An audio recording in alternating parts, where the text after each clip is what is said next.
ugaas Axmed Maxamed Saciid Cali Mahdi ugaaska beelaha dega gobolka Awdiya degmada Axmed Dhagaxe magaalada Hargeysa ayaa maanta si ballaaran loogu soo dhaweeyay tigidha diyaaradaha ee magaalada Hargeysa waxaana soo dhaweynta ugaaska si ballaaran uga qayb qaatay qaar ka mid ah madax dhaqameedka Soomaaliland ugu horreyn waxa munaasabadaasi ka hadlay Suudaanka guud ee salaadiinta dhaqanka ee Soomaaliland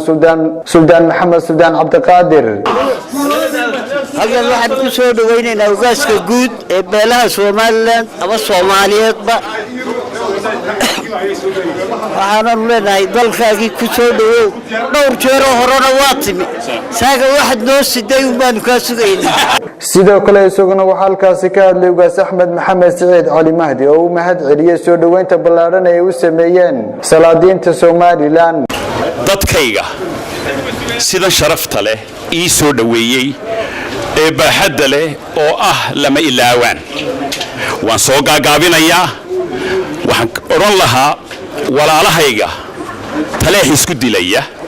waa dhiigaygii waa dadkaygii waa ehelkaygii ilaahay baan idinku dhaariyay nabadda laydiin wado ogolaada oo u dhagan ogaalaada awow joojiya xabadda awow joojiya xabadda awow joojiya xabadda waxaan soo noqonayaa Soomaaliland ayaamahan waxaan maqlayay dhowr kelmadood oo qolo ay tiraahdo waxaan idinka goynaynaa risq baan idinka jaraynaa reer Soomaaliland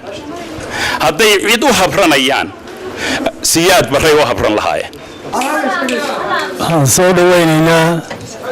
Suldaanka guud ee Soomaaliland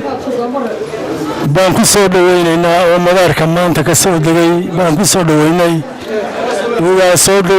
dhawow qalbi furan iyo ducaan kugu soo dhaweynaynaa waxaan ku soo dhaweynaa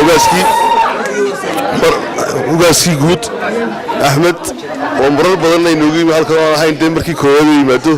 mar kastaba dalkiisa yimaada oo ummadiisa soo eega waxaan ku leenahay ugaas soo dhawow gacmo furan ku soo dhawow